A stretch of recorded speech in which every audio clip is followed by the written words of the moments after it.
In the event of a criminal act, punishment can go a long way in ensuring that a crime is not repeated. Without doing so, the world will be in complete anarchy. The punishment, of course, should fit the crime, and it can range from a simple fine to jail time, etc. However, the single most effective way to ensure a crime is never committed again is via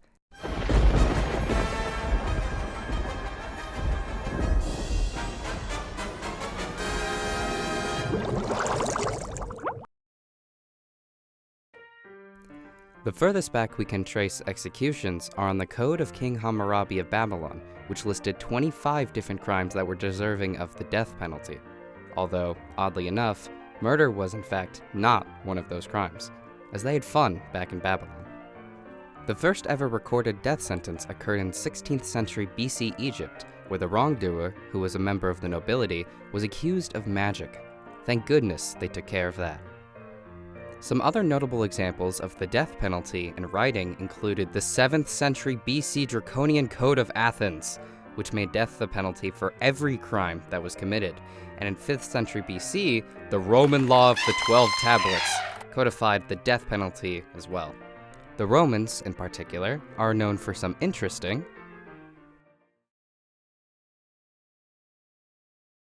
The very first type of execution that occurred to members not of the nobility included execution by axe. The victim laid their head down on a block in which their head was theoretically cleanly shaven off by the heading axe. The executioner would take the heading axe and slam down on the victim's neck. Unfortunately, especially earlier on, the heading axe was pretty blunt, and so it did not completely execute the victim all the time. Though this style would be perfected by the Europeans sometime later, this was an incredibly brutal form of execution that was unfortunately all they had to work with. With the Romans, they had some pretty serious forms of execution, such as crucifixion. There were many different forms of crucifixion, and the severity of how it was performed, and by proxy the time it took to die, always depended on the crime. However, the main idea was as so. The victim would be tied or nailed to a large wooden crucifix and left there until death. When being tied to a crucifix with the arms sideways, the body could, just barely, support itself better via the arms, and they could last several days. If they were nailed to a crucifix with their arms outstretched, they could maybe last at most 24 hours. The nails still allowed them to support their body, but it would cause some pain, and their hands would be paralyzed. If their arms were tied upwards or nailed upwards, they would not be able to last more than 30 minutes. It is incredibly painful and difficult to breathe that way. In all forms of restricting the hands, the legs would be tied to the base of the crucifix and broken beforehand so the thighs could not support the victim. The Romans also had a much more curious form of execution when one committed patricide, which was penalty of the sack. The victim would be beaten for fun, I guess, and then would get wooden shoes placed on their feet. Then, they would be sewn inside a leather sack and tossed underwater. But they were not alone. To keep the victim company, a dog, rooster, snake, and monkey, usually, were also sewn inside the leather sack. The history behind most of this method is very unknown. However, apparently a king ordered someone to be killed via sack in the ocean after allegedly being bribed to divulge secrets of a holy book. Many of the forms of execution were less than sound, some of which bordered on torture. One such method was by the Persians, known as scaphism, also known as the boats, which really undersells its purpose, that being essentially a torture method designed to eventually end the victim. They were tied in between two boats of the same size, fed milk and honey, and then doused in milk and honey, before being sent out into the water and presumably eaten by bugs. This could take weeks if necessary, and the feeding and dousing would continue until they were no longer alive.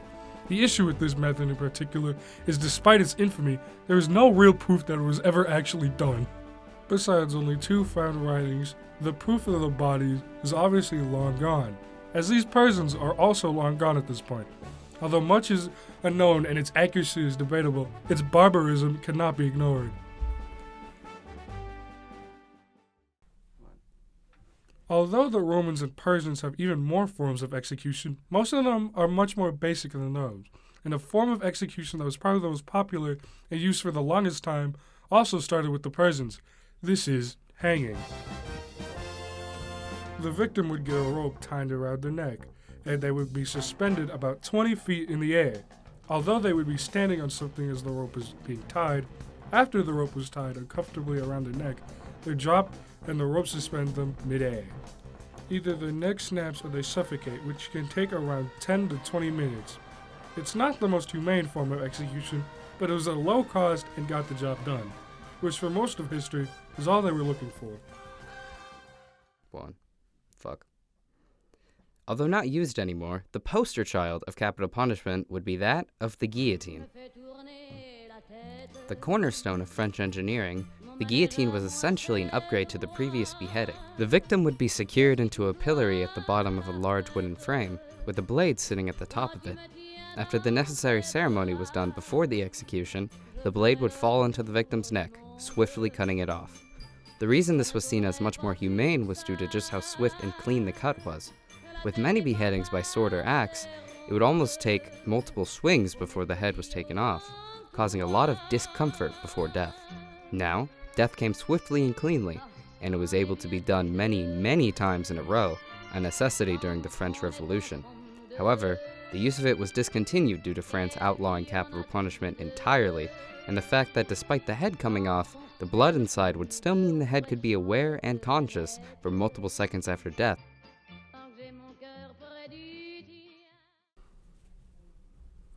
The era of colonization meant weaponry gained significant upgrades. One of the most dangerous, frightening, and destructive weapons of the colonial era was that of the cannon. It was capable of destroying buildings, obliterating combatants, and its size meant that it was going to do something in that battle regardless of the accuracy. So, if it had an effective range of 500 yards, the question stood, what would happen if you fired it 0 yards from your target, and so came blowing from a gun? As exciting as it may seem, it was an incredibly simple form of execution. The victim's upper back would be tied to the barrel of a cannon, and their head would be covered completely. Then, when the signal was raised, the cannon would be fired, and the victim would cease instantly.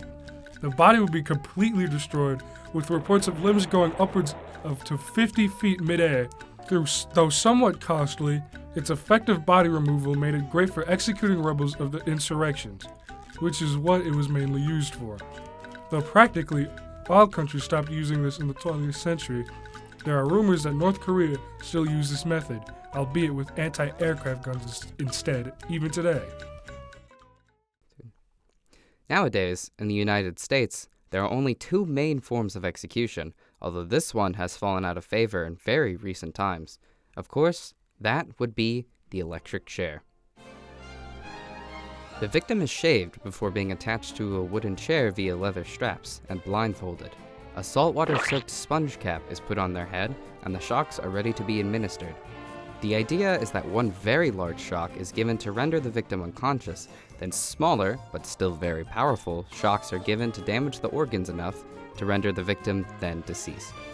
The problem in this method lies within these shocks. There's absolutely zero guarantee that any of these shocks will do what's intended, both with the shock meant to make the victim unconscious and the one intended to end their life. Many botched executions have happened because of this, and as of today, only Alabama, Kentucky, Tennessee, and Florida allow this form of execution, surprising no one.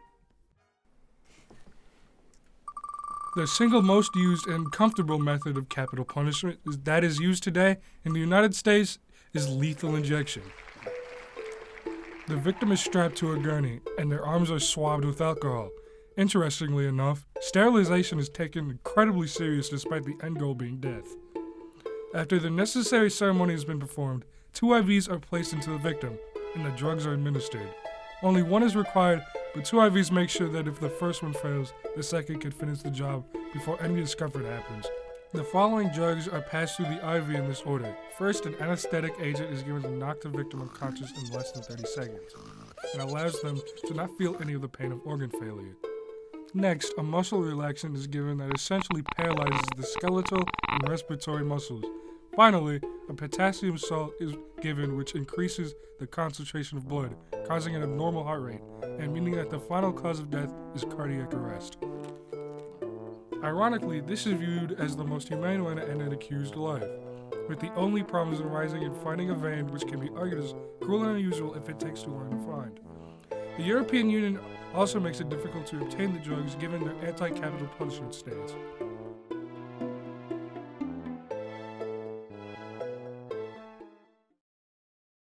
The humanity and necessity of capital punishment can be argued, and has been argued for many years. Most developed countries in the world have outlawed capital punishment entirely, arguing it violates our human right to live and pushing for it to be abolished worldwide. Regardless of your stance on it, the use of capital punishment is something that exists in the United States, and rather than ignore it or blindly fight against it, it's important to learn about it and the methods behind it before making a stance. It's likely the US will not abolish capital punishment for a very long time, so if there's one thing that should be taken from learning about all of this, it's that you probably shouldn't commit a very heinous crime.